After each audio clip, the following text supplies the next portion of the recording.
The first thing you did at the Heron House was sign the blue book by the front door. That was the rule.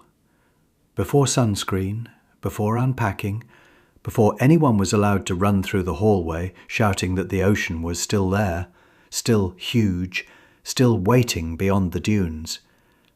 Before even hugging Elise if she was being theatrical about it, which she usually was.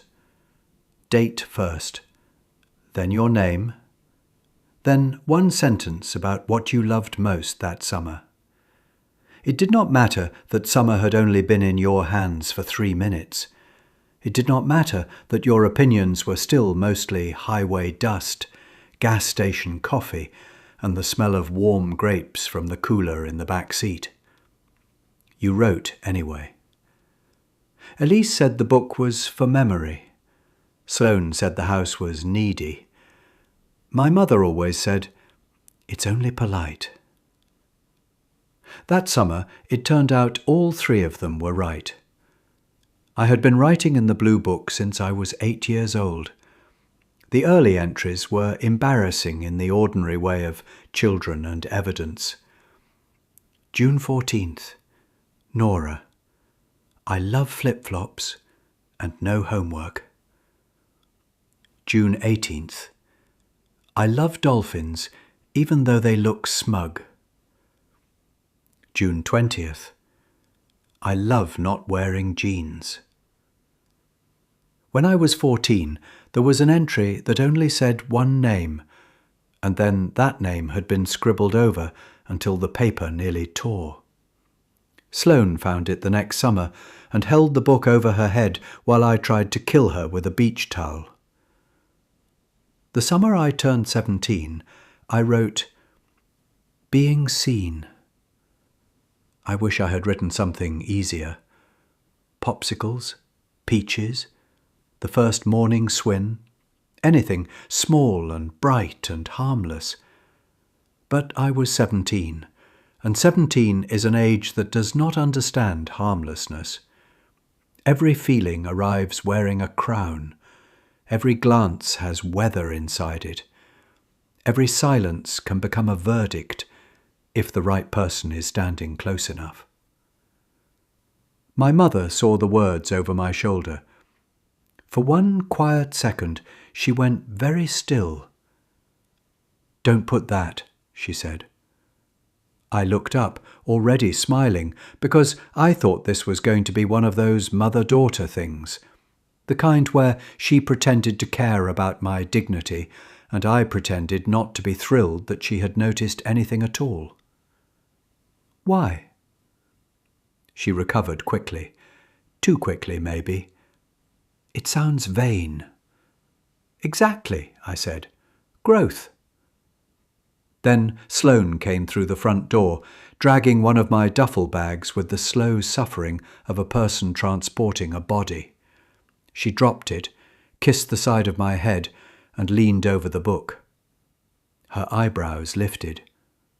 "Oh," she said. I narrowed my eyes. "Oh, what?"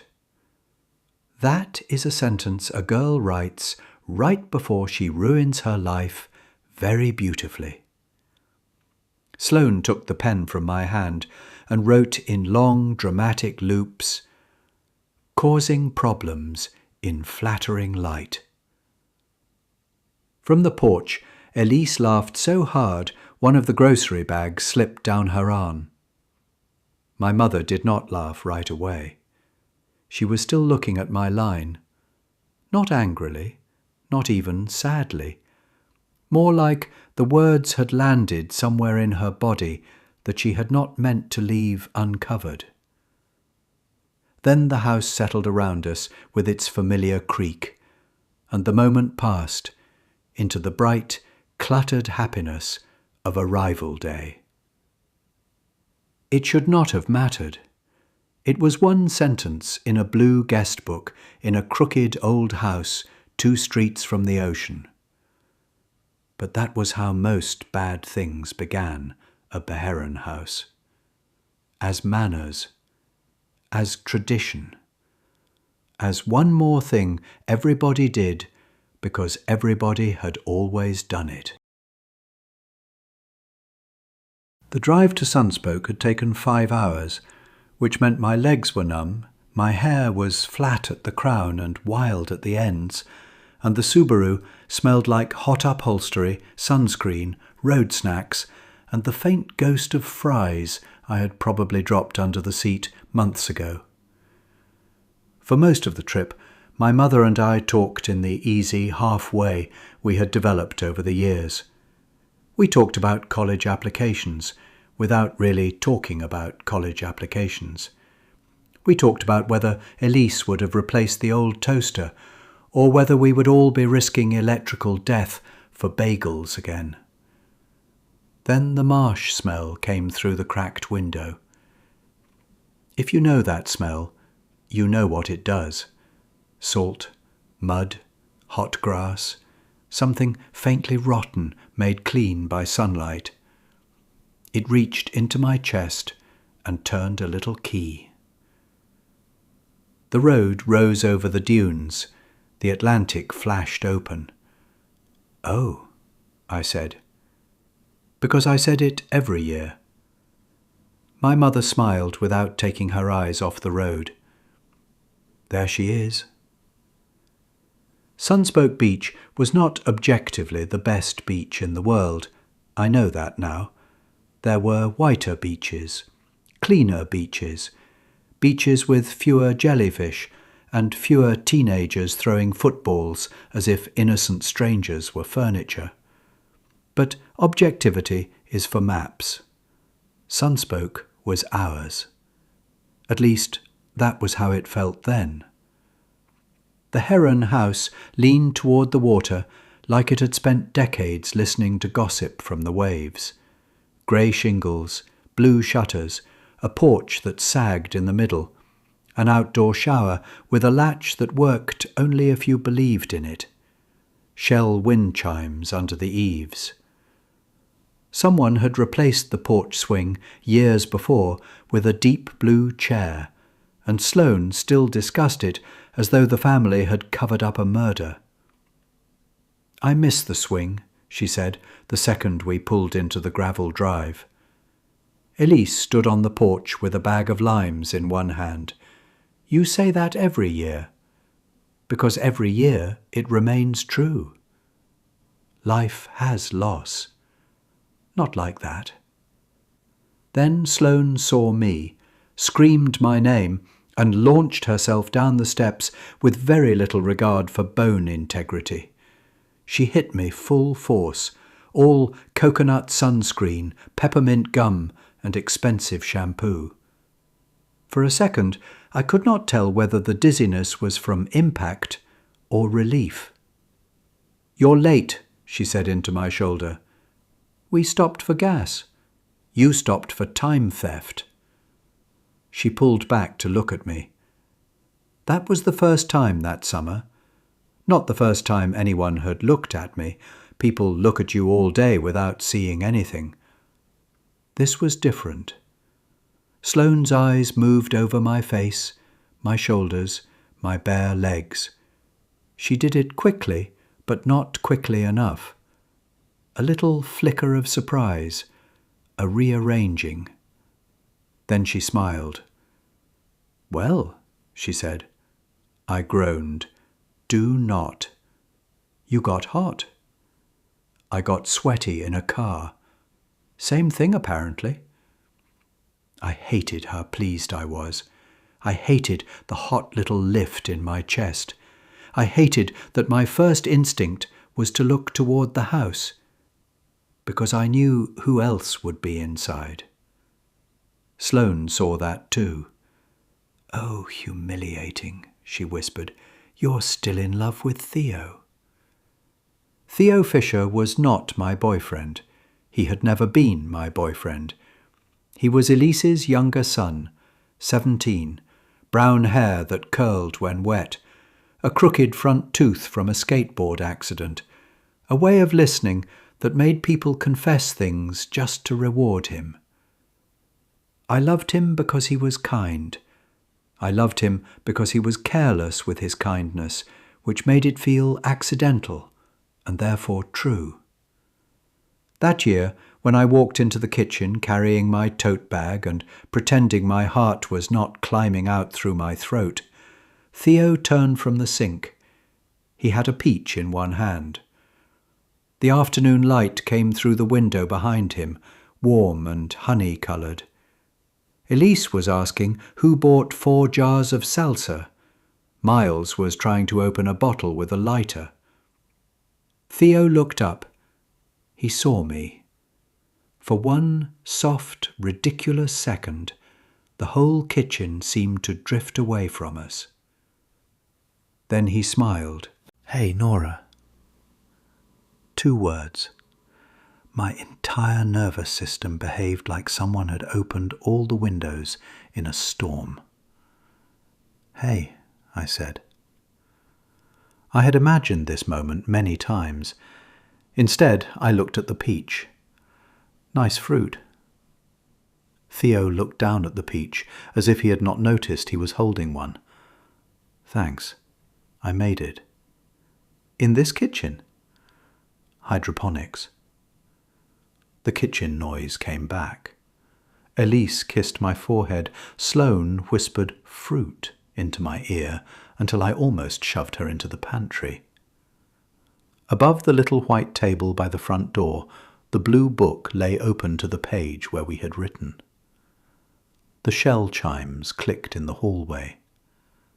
For a moment, I thought I heard the house hum. Not loudly, not in a way anyone else would notice, just a low sound under the fan and the refrigerator and the breathing of the old wood. A sound so deep it almost felt like pressure in my teeth. Then Miles said, "If no one claims the mango salsa, I am calling the police." And the sound disappeared. That was another thing I did not understand then. How wrongness often arrives underneath ordinary noise, wearing it like a coat. After we signed the book, we took the porch picture. That was the second rule. Every summer, arrival day, same front steps. Adults on the back row, teenagers on the steps. The porch railings bright with sun. One Polaroid taped to the staircase wall. The wall was full of us. Children with popsicle mouths, women in sunglasses, Miles growing sharp-jawed and tall, Sloane moving through phases as if she were trying on entire lives, Theo and me in the middle years, all knees and sunburn, not yet aware of how much trouble bodies would cause us. Elise usually took the picture. That year my mother did. She arranged us with strange care. "Miles, stand behind your brother. Sloane, move your elbow. Nora—" I looked up. Her face softened. "Stay there." I was sitting beside Theo, not touching, just close enough that I could feel where his arm ended in the hot space between us. "Smile," my mother said. "No," Miles said. "Then look expensive." "That I can do." The shutter clicked. For 1 second, I had the strangest feeling that the picture had already been taken. Not because we took it every summer, not that kind of familiarity. This was sharper and more intimate, like a memory arriving a few seconds before the thing it belonged to. I blinked. My mother looked down at the square of film in her hand. Her expression changed. "Again," she said. Sloane groaned. "If I've blinked, say so. I need to know if I'm being persecuted." Elise laughed. "Ruth, honey, what's wrong with the first one?" My mother tucked the photo under her palm. "Nothing." She took a second picture. That was the one Elise taped to the wall. The first one disappeared. I asked about it later that night, but my mother said it had overexposed. The sun had caught it wrong.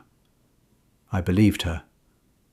I believed so many things, because the day was warm and the house smelled familiar, and Theo had looked at me as if I had stepped out of some old version of myself and into the light. That evening we ate tacos on paper plates because no one wanted to cook. Elise burned the corn and blamed the wind. Miles insisted he could taste structural betrayal in the mango salsa. Sloane made a playlist called Songs for Becoming Unbearable at Sunset. My mother laughed more than she had in months. I noticed because I had been measuring her without meaning to. All spring she had seemed tired in a way sleep did not fix. She stood too long at the kitchen sink. She forgot small things.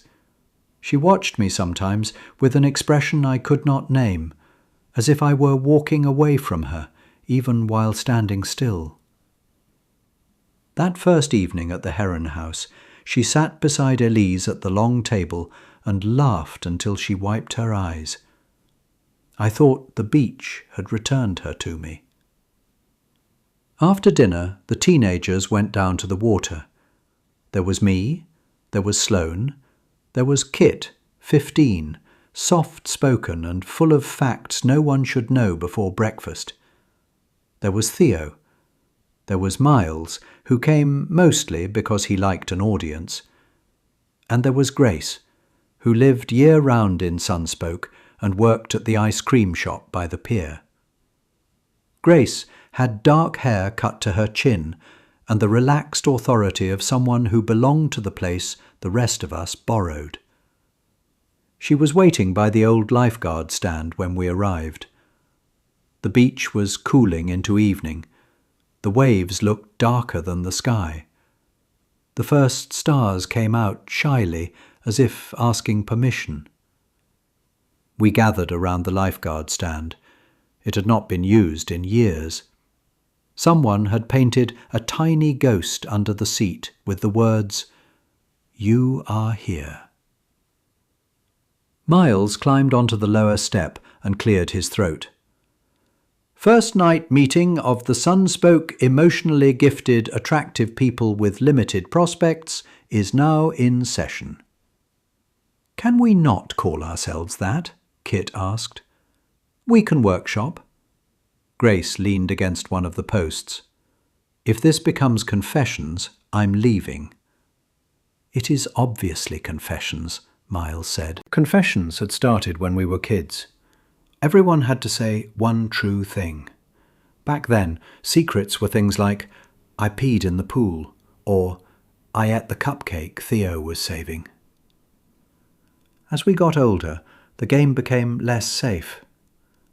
That night, it felt gentle at first. Kit went first. Dolphins are creepy. Miles gasped, Get out! They smile too much. They do not smile, Theo said. That's just their anatomy. Exactly, Kit said. Suspicious. Grace nodded. I respect this. The light kept leaving the sky. The horizon doubled itself in the wet sand. Theo looked out at the water for a while, then down at his hands. My confession, he said, is that I don't want this summer to end. No one made fun of him. Not really. Then Miles pointed at me. Nora, truth. I tried to think of something funny. What came out was, I'm scared I'll waste it. Waste what? This summer. No one made fun of me either. That was how I knew I had said something true. Sloane reached over and hooked her pinky around mine for 1 second. You won't, she said. Then let go and added, not with my supervision. Grace looked toward the dunes. Her expression had changed. Do you hear that? She asked. We listened. Waves, wind, music from the pier far away. "Hear what?" Theo asked. Grace shook her head. "Nothing."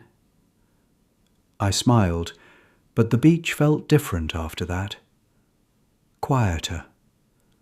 No gulls, no insects in the dune grass. Even the wind seemed to move, without touching anything. On the walk back, Miles found a shell at the waterline. Small, white, perfectly spiral. The kind of shell children imagine before real beaches disappoint them with fragments. "For the archive," he said, and tossed it to me. I caught it. It was warm, not sun-warm. The sun was almost gone. Warm like it had been held in a closed hand for hours. I should have dropped it. Instead, I closed my fingers around it. Small, beautiful things are hard to distrust. That night, while I brushed my teeth, I found sand in the bathroom sink.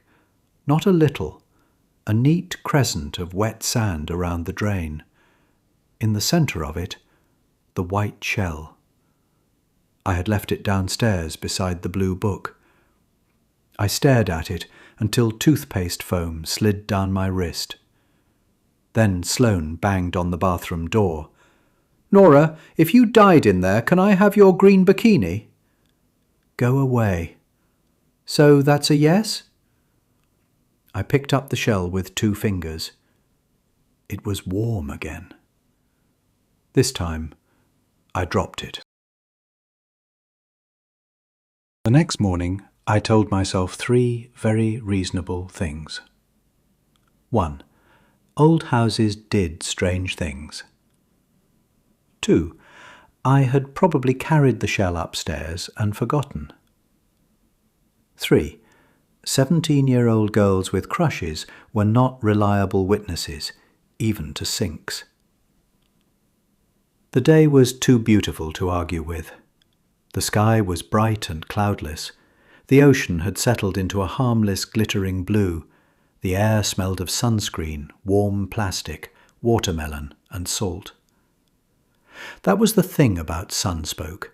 It always gave you a normal day after a strange night, as if apologizing. We spent the morning in the water.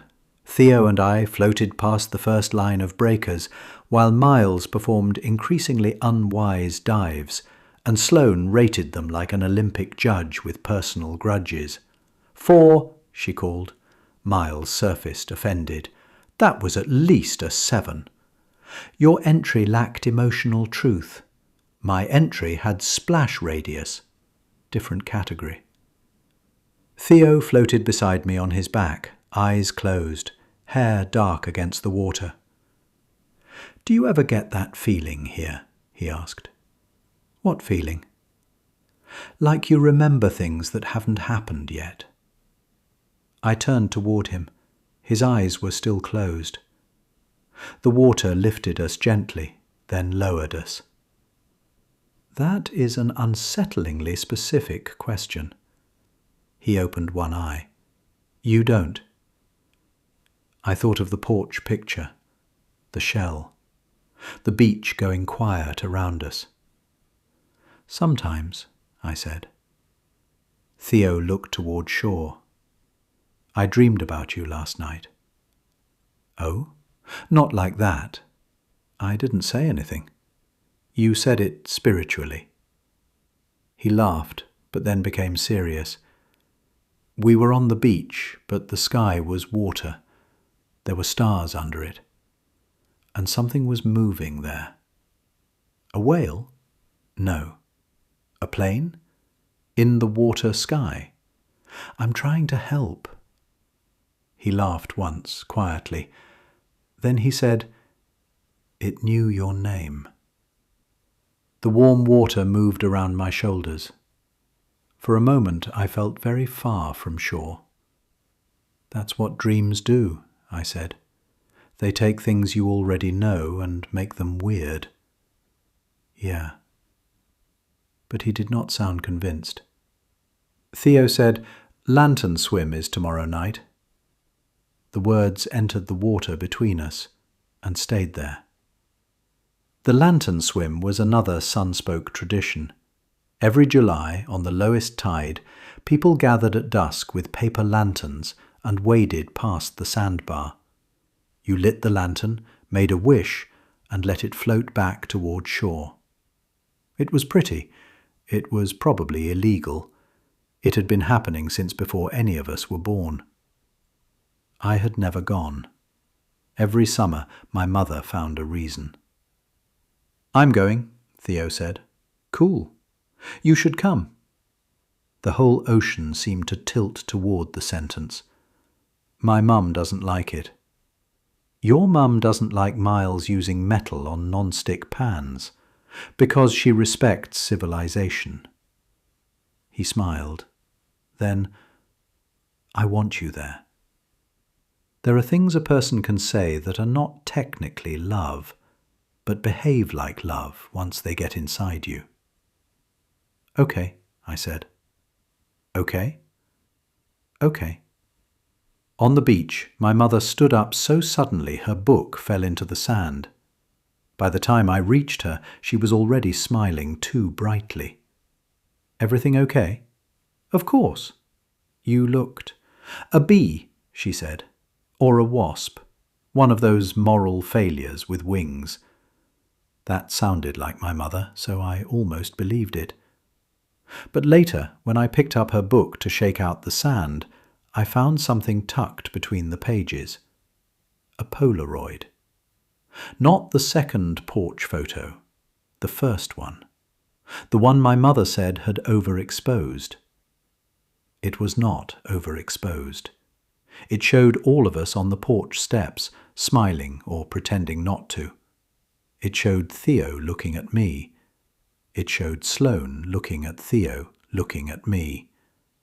And in the upstairs window behind us, a girl stood watching. She wore a white button-down shirt over a dark swimsuit. Her hair was wet. Her face was blurred, not by light, by distance, maybe, or by time.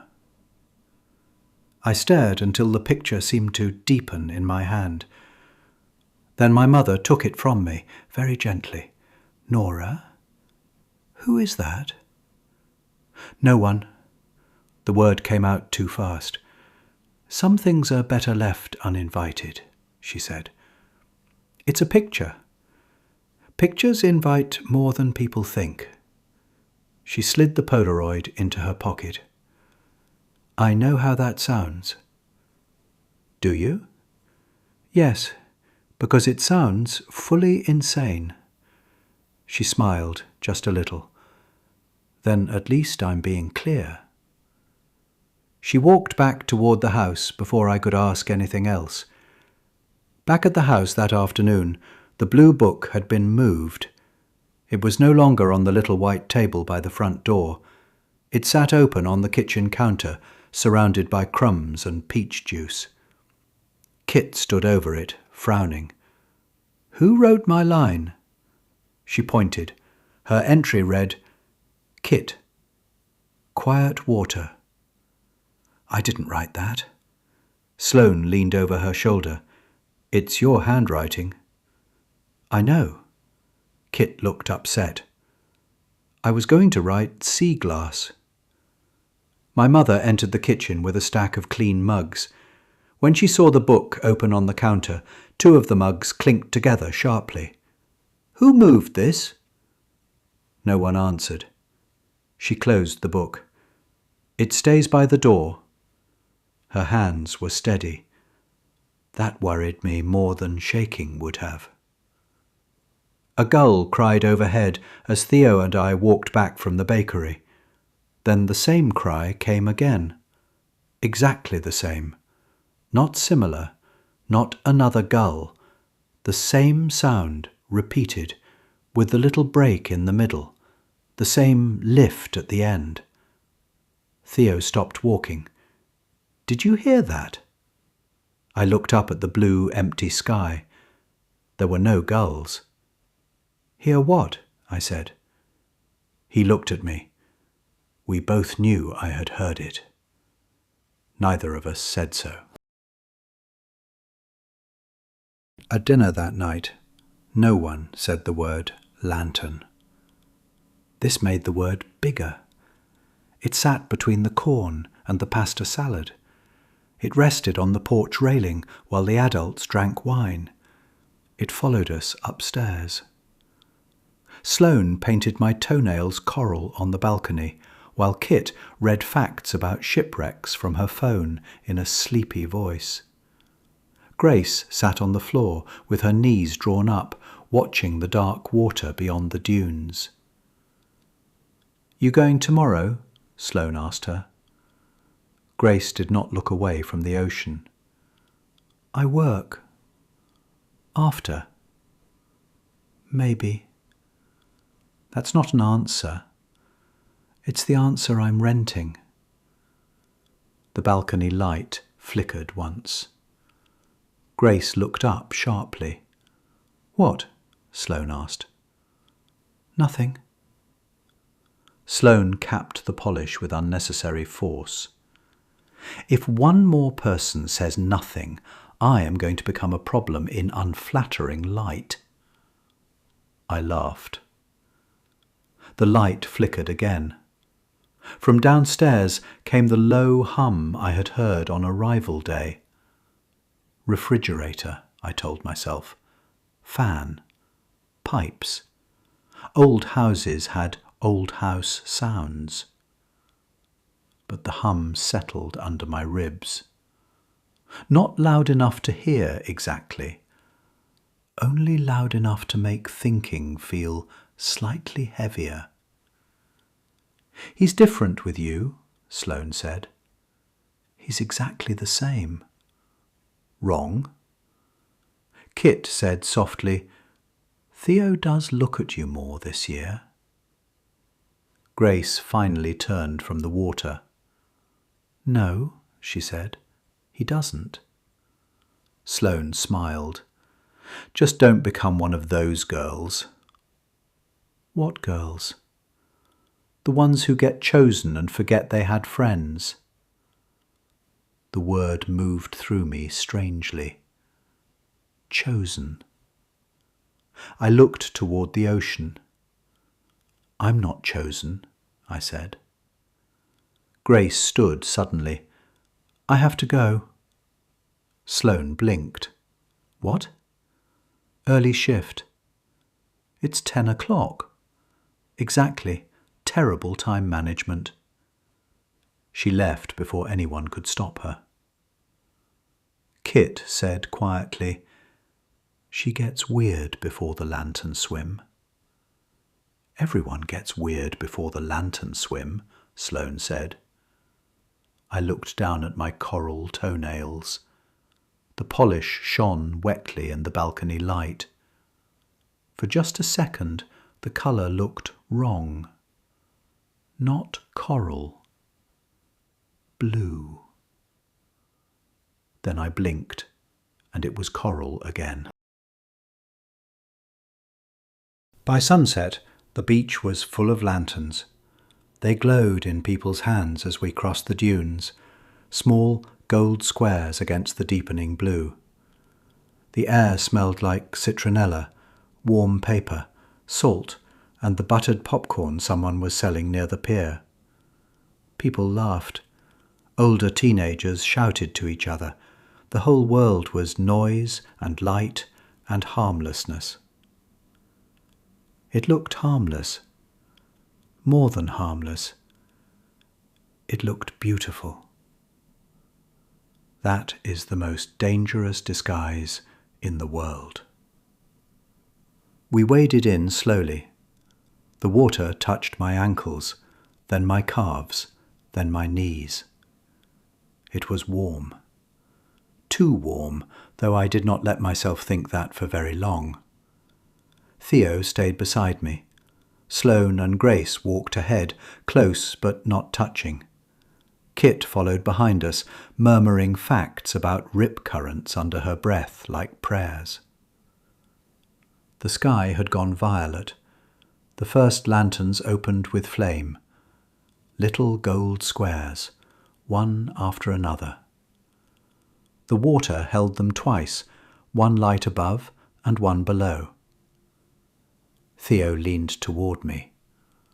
Nora. My name in his voice. That was all it took. He kissed me. It was not dramatic. No music swelled, no wave crashed.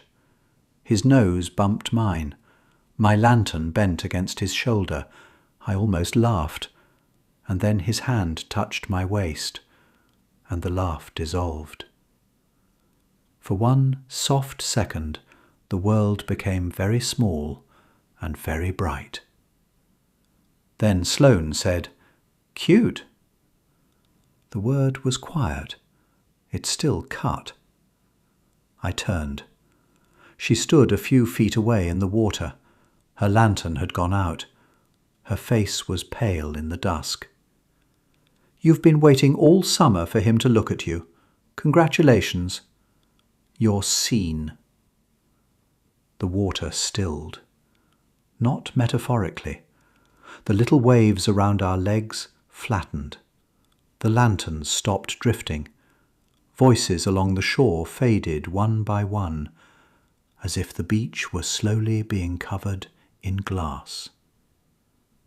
Kit whispered, "Guys." Sloane looked at me, and for the first time all summer she seemed younger than me, scared and furious and lonely. "Just don't disappear into him," she said. "I won't." "You already are." Grace looked toward shore. "Oh," she said. That was all.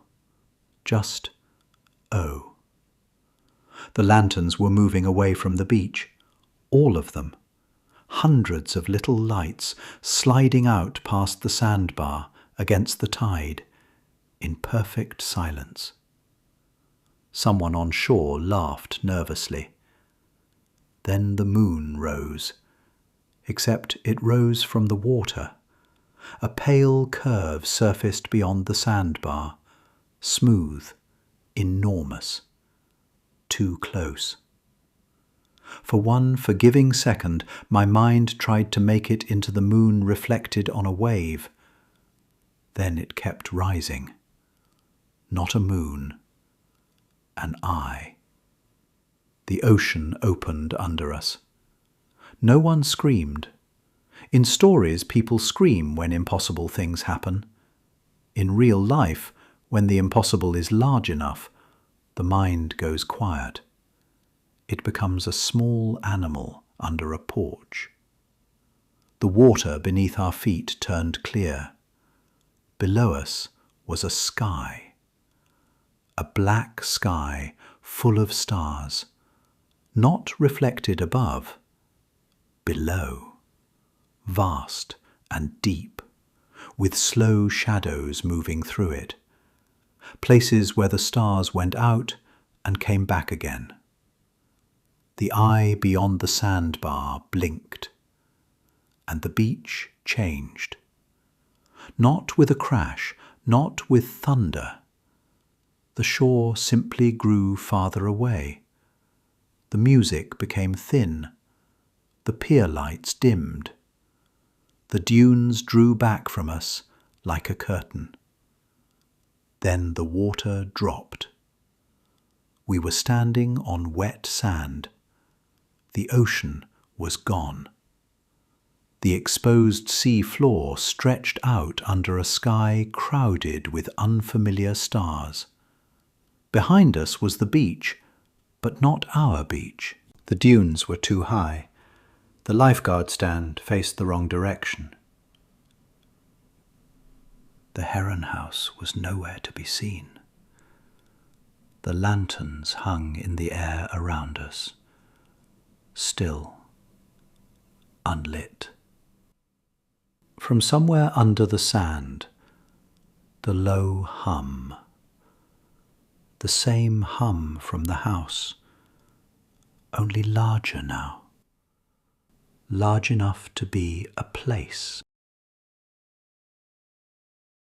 We ran because that is what bodies do when minds have no ideas. We ran toward the dunes, toward where porch lights and parents and streets should have been. The sand was cold and dry underfoot. The lanterns drifted after us, keeping pace, without wind.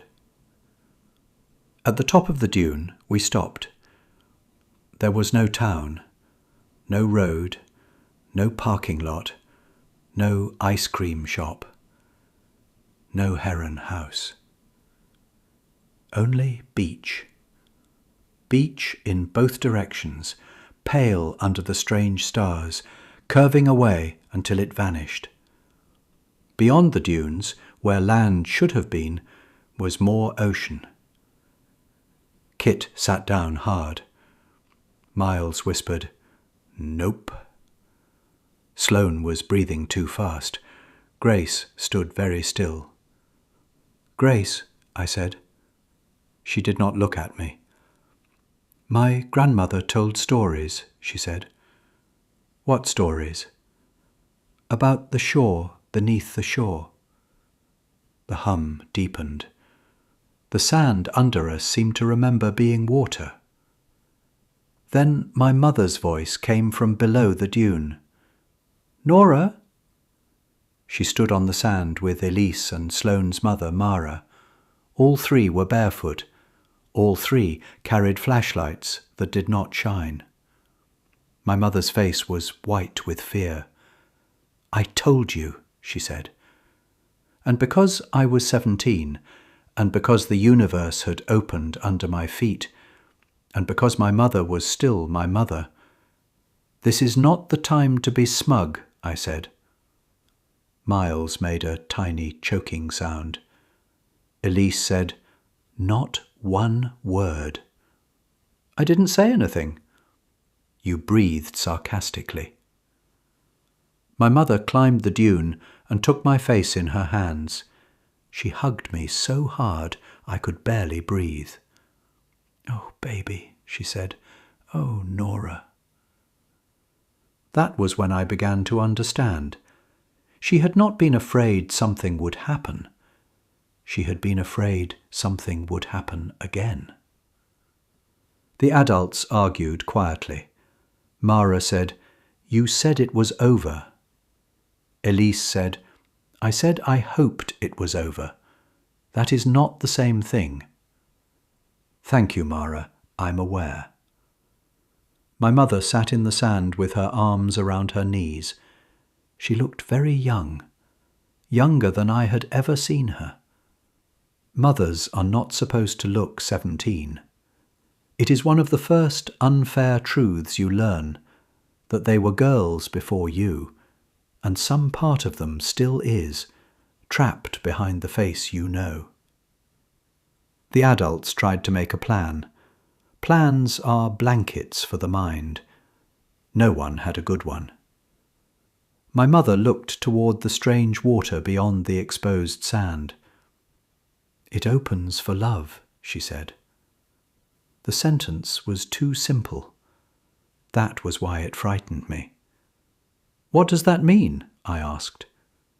She looked at me, then at Theo, then back at me. "Certain feelings are louder here," Elise said softly. Far out where the ocean should have been, a shadow passed through the stars under the wet ground. Then the lifeguard stand began to write. Not carved, not written, pressed from within, as if the grain itself had remembered how to speak. The first words darkened in the paint. "Nora loves Theo." Then, "Sloane hates Nora." Sloane made a sound like she had been struck. Grace came back to watch Sloane lose. "No," Grace whispered. "Kit knows who drowns first." Kit covered her mouth. "Miles thinks being funny will save him." Miles stared, Then, very quietly, rude. No one laughed. The beach was reading us. Not our thoughts exactly. Thoughts have words around them. This was reading below words. The quick, hot shapes of shame. The feelings we would have denied under oath. The little injuries we had carried so close to ourselves that they had begun to glow. The stand kept writing. Mothers lie to keep children. Girls cut what they cannot hold. Love is a light. Then one last line appeared. Love is a hole. The words sank back into the wood. The ocean returned, not rushing, not crashing, simply moving toward us with patient speed. Elise stood. "We have to go to the house." Miles looked around. "I hate to be difficult, but there is no house." "There will be." We walked along the dune line while the water crept behind us. No one wanted to step onto the wet sand. No one said why. The low hum followed under everything, neither louder nor softer, just present, like a second tide. After a while, the heron house appeared. One moment there was only dune grass and dark. The next, the house stood ahead of us. Grey shingles, blue shutters, porch sagging in the middle. Relief moved through me so strongly I almost cried. Then I noticed the windows were dark. The house looked less like shelter than something remembering shelter. The front door opened before we reached it. No one was behind it. Inside, the heron house was almost normal.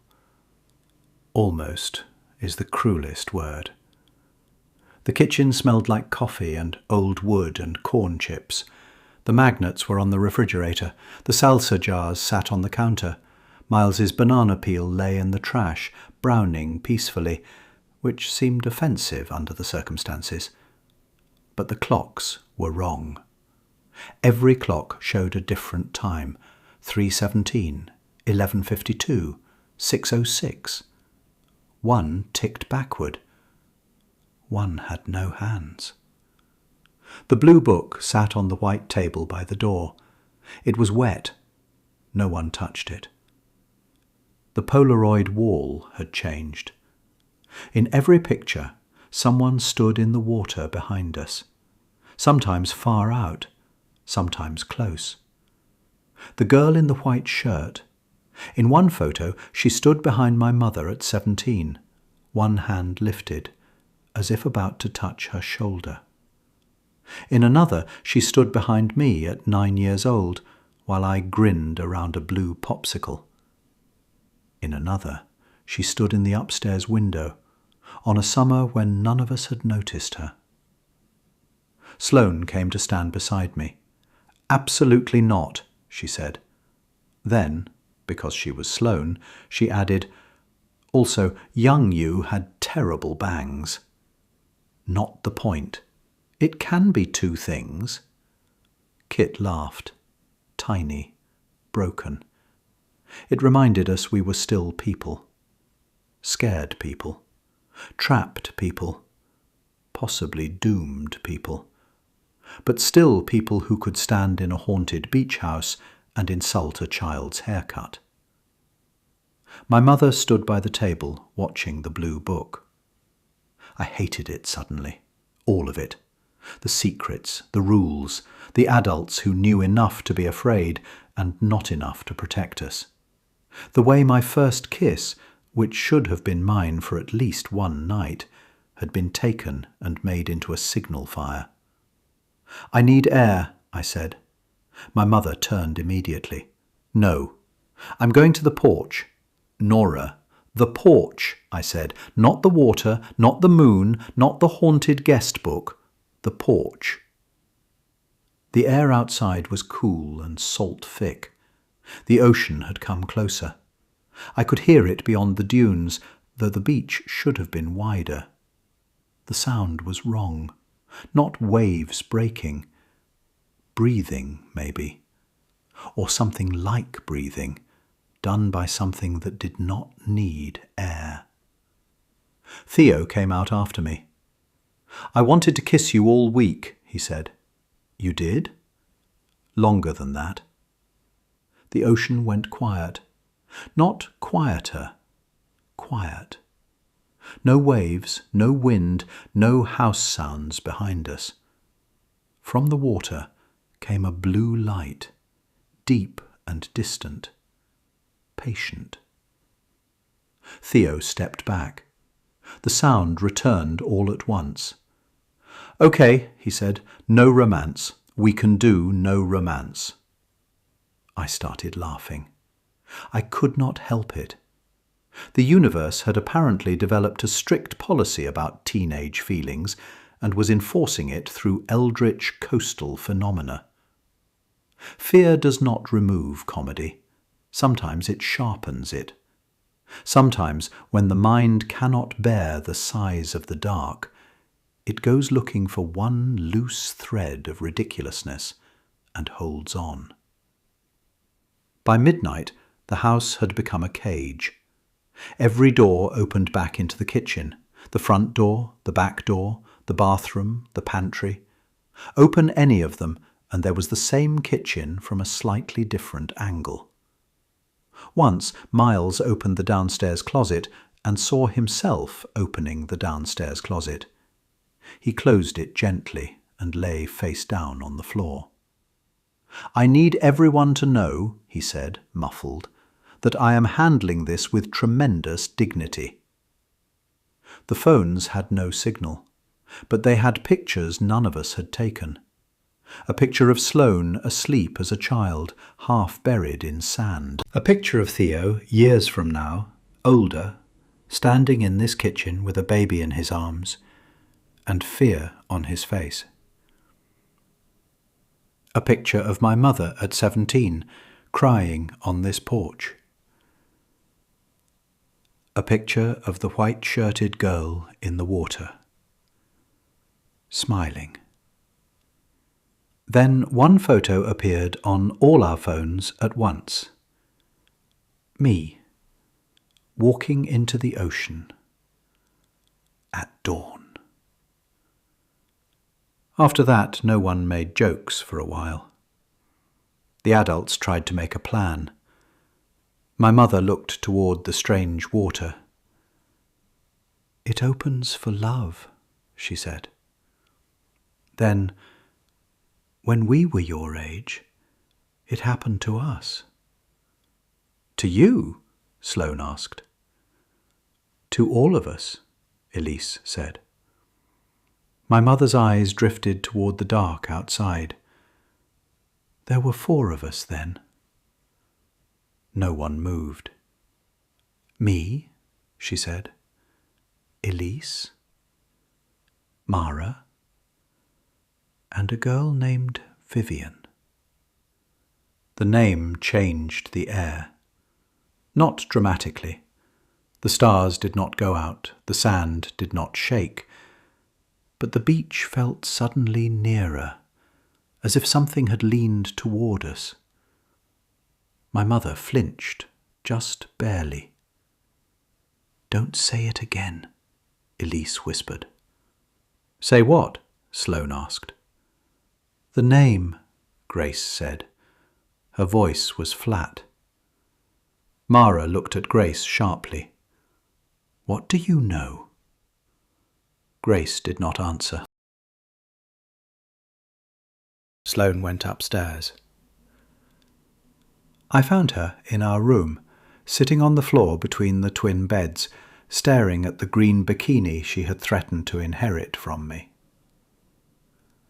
"If you're here to be emotionally mature, don't," she said. "I'll bite." I sat across from her. For a while we listened to the ocean and the house breathing around us. I don't hate you, she said. I know. Do you? She looked at me. Her eyes were wet. It wasn't wrong. I did not know what to say. Sloane looked down at the bikini in her lap. I wanted you to get pretty, she said. I blinked. I did. I wanted everyone to see what I saw. I wanted you to stop acting like you were some side character in your own life. Her voice trembled. But then they did see you, and I hated them for it, and I hated you for liking it. The room seemed to hold itself still. Outside, something moved softly along the wall of the house. Not scratching, listening.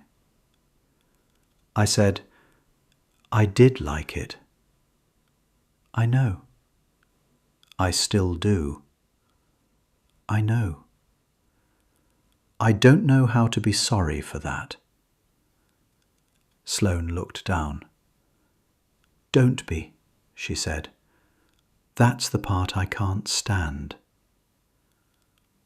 I moved beside her. She let me. After a while, she leaned her head on my shoulder. I'm scared, she said. Me too. The wall behind us darkened. Words appeared, written in water and salt. Sloane loves Nora. Sloane loves Grace. Sloane loves whoever leaves first. Sloane stood so quickly I thought she might fall. Stop! The wall did not listen. Grace never left the beach. The door opened. Grace stood there. Sloane turned. What does that mean? Grace looked at the wall. Then she laughed, once, without humour. I wondered when it would get around to me. Grace. She leaned against the doorframe. I didn't come back for the summer. Sloane's voice went flat. What? I tried to leave 2 years ago, after graduation. You said community college. I lied. She looked tired then. Older than 18. Older than anyone should look in a beach house bedroom. I got on a bus. I made it 3 towns inland. Then I woke up on the beach. I tried again, and again. Every road brings me back, every bus, every car. I walked once until my feet bled. At sunset, I came over a dune and saw the pier. So yeah, she said very softly, I live here. Sloane looked as if the whole room had moved away from her. You knew. Some.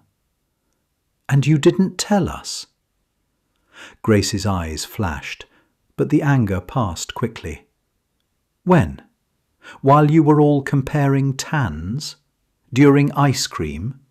Should I have said, welcome back.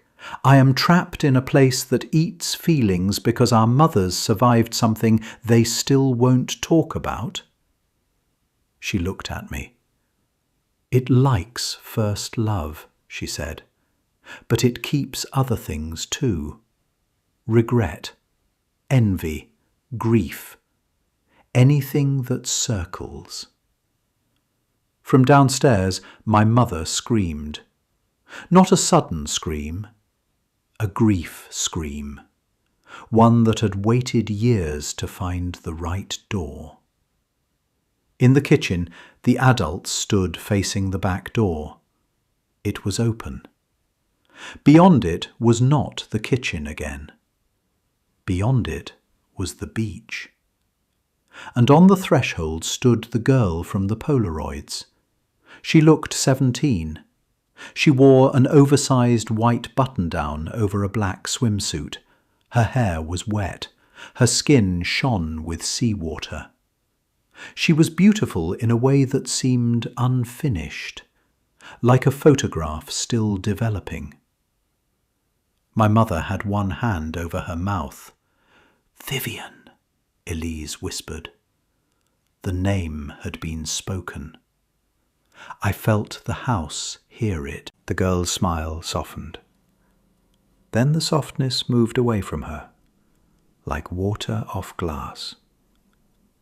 "It wants Nora," she said. Theo stepped closer to me. My mother shook her head. "No." The girl looked almost sorry. "It has been patient." "What is it?" I asked. She turned her eyes on me. Being looked at by her felt like being seen through water, distorted, magnified, made strange. "You don't have a word. Try." She considered. "A wanting that forgot it was not a mouth." That was worse than monster, worse than ghost, worse than anything with teeth. The hours before dawn were the longest of my life. No one slept.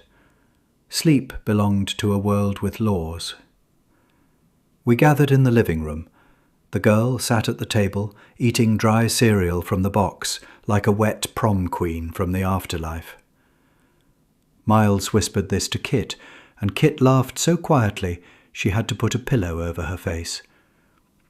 Sloane lay on the floor, with her head in Grace's lap. Grace stroked her hair and stared at nothing. Kit leaned against Miles, who told her increasingly gentle stories about the criminal pelican that had supposedly framed him for various beach crimes. "Then the pelican looks me dead in the eye," he whispered, "and I know. This bird has priors." Kit sniffed. "Birds can't have priors." "That's what Big Pelican wants you to think." She laughed again. That laugh saved us for a moment. My mother came to sit beside me around 4. For a while we said nothing. Then she took my hand. Mother love, apparently, was too rooted, too old, too braided with life to burn in the way the thing outside preferred. "I'm sorry," she said. I leaned against her shoulder like I had when I was little. "I know." "I loved her," she whispered. "I know." "I loved your father, too. I love you. Love changes shape. At 17, I didn't know that. I thought if a feeling changed, it meant the first version had been false." "That's a very teenager thing to think." "Yes." She squeezed my hand. "That's why it likes you at this age. First love believes it can stop time." The sky outside the windows began to pale. Not sunlight, something before sunlight. Theo crossed the room. He knelt in front of me, far enough away. "I'll go," he said. "No. If it opened because of me, it opened because of me too." His eyes filled. "I love you," he said. The house went silent. Every adult looked up. Sloane opened her eyes. Grace whispered, "Theo." But it was too late. The words were in the room. The floorboards warmed beneath us. From everywhere at once, a sound. Not laughter, not music. Recognition. The front door opened. Dawn waited outside. My mother gripped my hand. "Nora, listen to me. But I was looking at Theo. His face was wrecked. He had meant it. That was the terrible thing. He had meant it so completely that the whole impossible world had heard. And I loved him back. Of course I did. That had never been the question. But as I stood there, with dawn opening over the other shore, I understood something the thing outside did not. Theo was not my whole world. He was a beautiful, burning part of it. There was Sloane, too. There was Kit. There was Grace, trapped and still sarcastic, still tender. There was Miles. There was my mother, who had lied badly and loved fiercely. First love tells a convincing lie. It says, only this. But I was standing in a room full of proof that love is never only this. I walked to the blue book. It lay open on the table. The pages were wet, but not ruined. Every summer was there, every name, every little sentence of want and weather and memory. The last page was blank. I picked up the pen. My mother said my name once, not to stop me, just because names have a way of holding people near. I did not write Theo. I did not write being seen. I wrote all of us.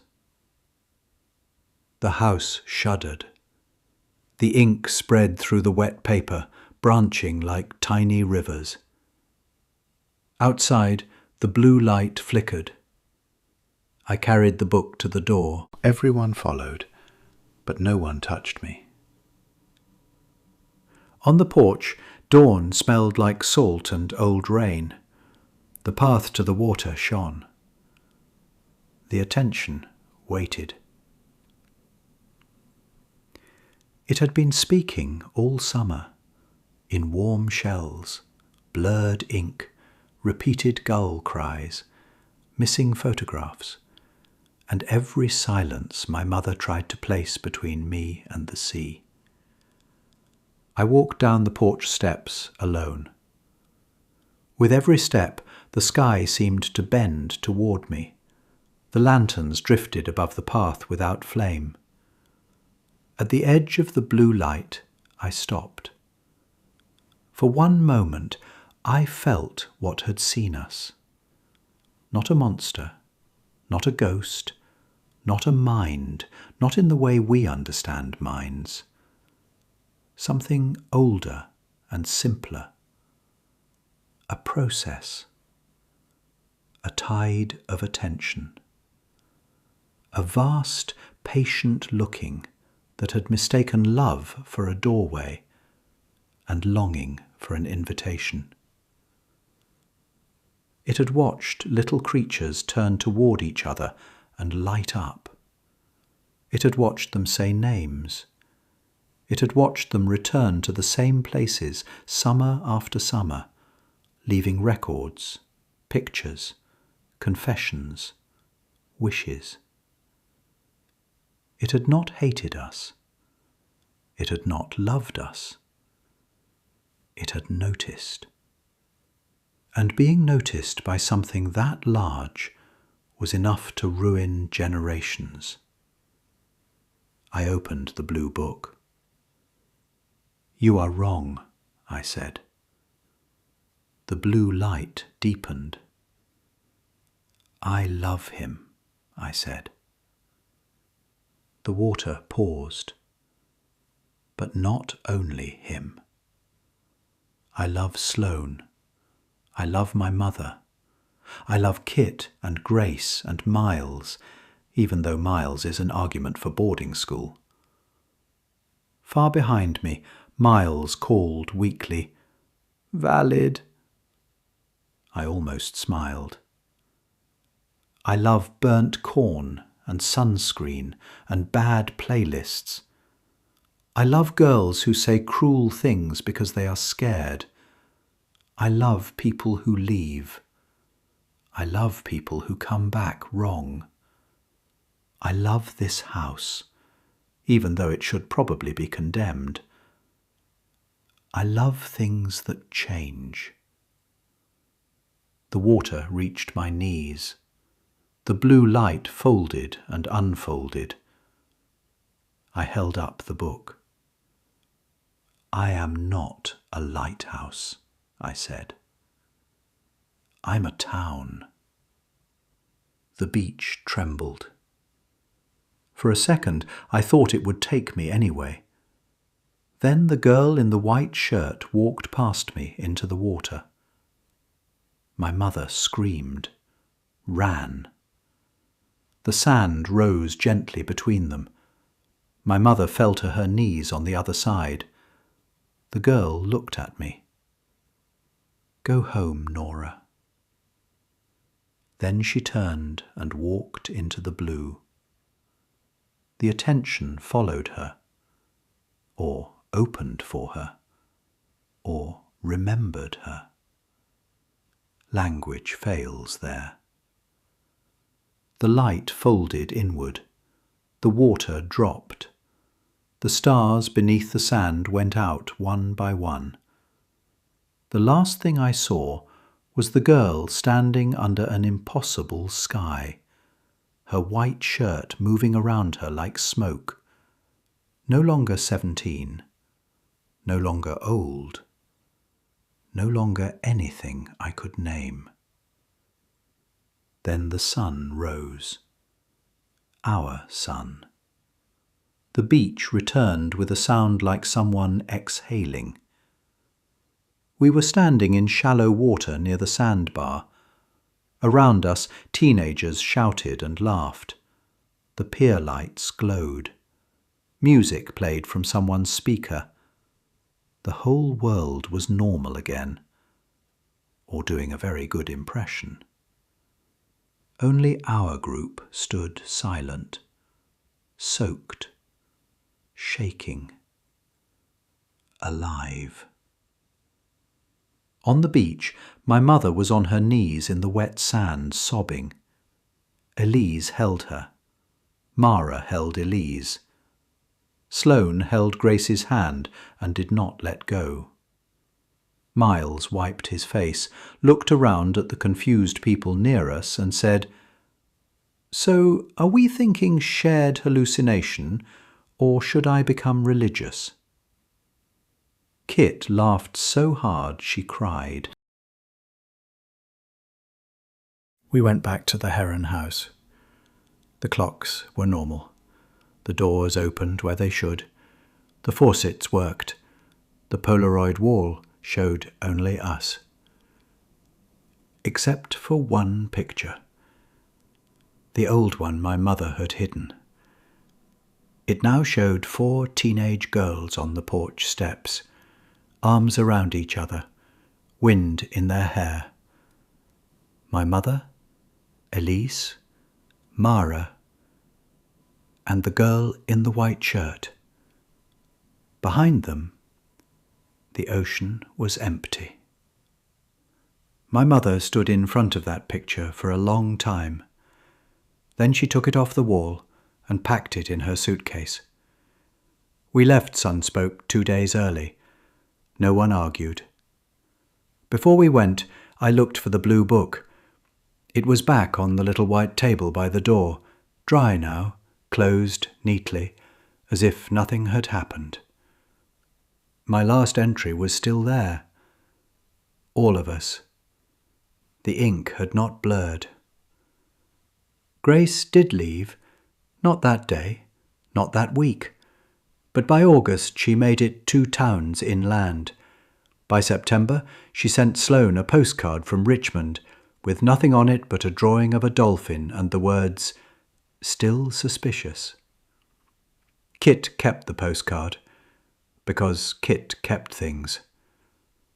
Miles applied to film school and wrote his admissions essay about a Pelican crime syndicate. He got in. Theo and I texted for a while, then less, then sometimes. No tragedy, no betrayal, just life doing what life does, widening. My mother never returned to Sunspoke. Neither did I. Not physically, but sometimes, even now, I wake before dawn and hear waves where waves should not be. In the bathroom sink, in a glass of water, in my own blood. Once, when I was 27, I found a white spiral shell on the floor of my apartment in Chicago. It was winter. Snow pressed softly against the windows. I picked it up with kitchen tongs, because adulthood is partly learning to be ridiculous with confidence, and dropped it in a trash bag. It was warm. I took the bag outside immediately. That night, I dreamed of a beach under unfamiliar stars. The girl in the white shirt was there. She looked older, or maybe freer. She stood at the edge of a black ocean, and behind her moved something so vast the dream could not hold it. She raised one hand, not warning, not welcome, just hello. I woke crying, though I could not say why. Here is what I know now. Teenage feelings are not small. Adults like to say they are, because adults are cowards about remembering. First love is enormous when you are inside it. Best friendship is a religion. Jealousy is weather. Shame is a locked room. Those things are real. They matter. They can save you, or ruin you, or call something ancient to the edge of the world. But they are not the whole ocean. No feeling is. That is the mercy. That is the horror. And every summer, somewhere, a girl walks into an old beach house and signs her name in a book by the door. The windows are open. The ocean shines. The boys look up. The girls pretend not to care. The mothers go quiet in the kitchens of old houses. And far beneath the bright, ordinary waves, something patient turns its attention toward shore.